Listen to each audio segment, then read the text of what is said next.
Did you know there are some things that God cannot do?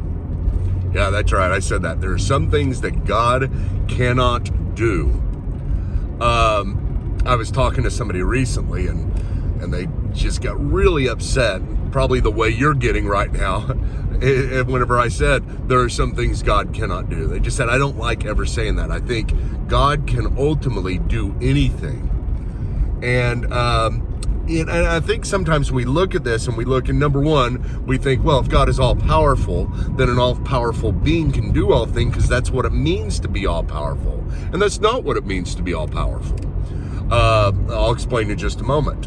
Another thing that people will often look at is they'll look at the verse that says, I can do all things through Christ, or Jesus, who says, God who can do all things. He says those very words. Well, the implication in this, it has to be obvious that this is that God can do all things possible. Now, I know that sounds like a great limitation, but hear me out. God can do all things possible. In other words, there's certain things that God cannot do, and there are certain things that are impossible for God to do, and all the things that are impossible for God to do are limited to who God is. In other words, God has self-limited because of himself. He's self-limited because he cannot act contrary to his character. God cannot be something other than what he is. In other words, let me give you a rather obvious example. I think it's obvious because the scriptures say this. God cannot lie. And you may say, well, God cannot lie means simply he will not lie. No, it actually means he cannot lie because his nature is truth.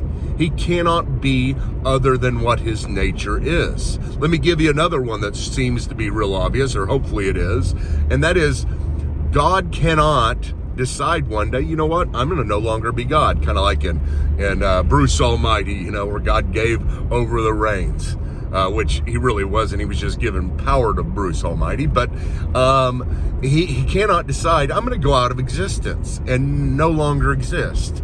Or he can't say, I'm going to make it to where I have never existed. You see, this comes into this idea of, analytical truths, rational truths, logical truths. Kind of the idea that 2 + 2 = 4. Does 2 + 2 have to equal 4? Well, no. If you change the definition of 2 or plus, then it doesn't have to equal 4, but all things considered, 2 + 2 will always equal 4. God cannot make it otherwise because mathematics, in this case, is rationality, and rationality is part of who God is. It's part of his nature, just as much as love is. As well, God cannot make a square circle. Unless you change the definition of square or change the definition of circle, he cannot do that. Why? Because it's a square circle because, it's a square is a square because of who God is.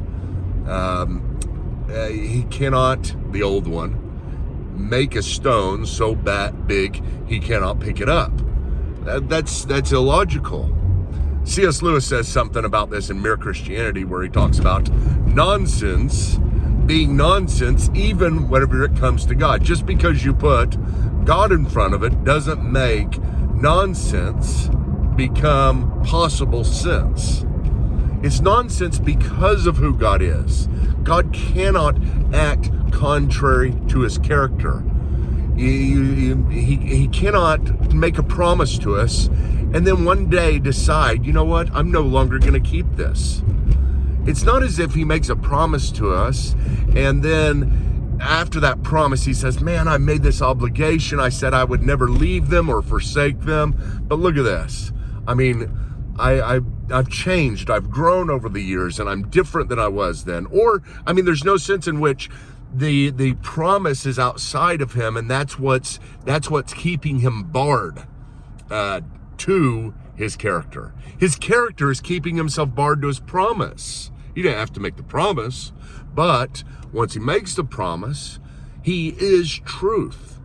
He is rationality. He is logic. And he cannot be other than what he is. And that's one of the wonderful things about God. That's one of the things that we can trust in so much. He cannot change. He does not become. He is what he is. It's a great, first name he gives to us. I am what I am. I cannot change. I exist in an eternal now where there is no before and after.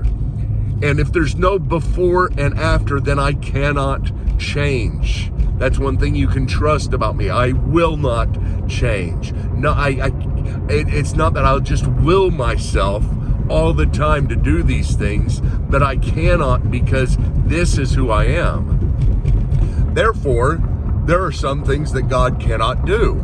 Anything that acts contrary to his character, he cannot do. That's why we rely upon logic that rightly done, and whenever we have all the information, right? Logic is imperfect with us, but with God it's perfect because he is perfect. He is logic. Therefore, you can completely rely upon it so long as we are doing it correctly. So hopefully that helps you to understand that, I'm not trying to say, I want you to believe today that there are some things God cannot do.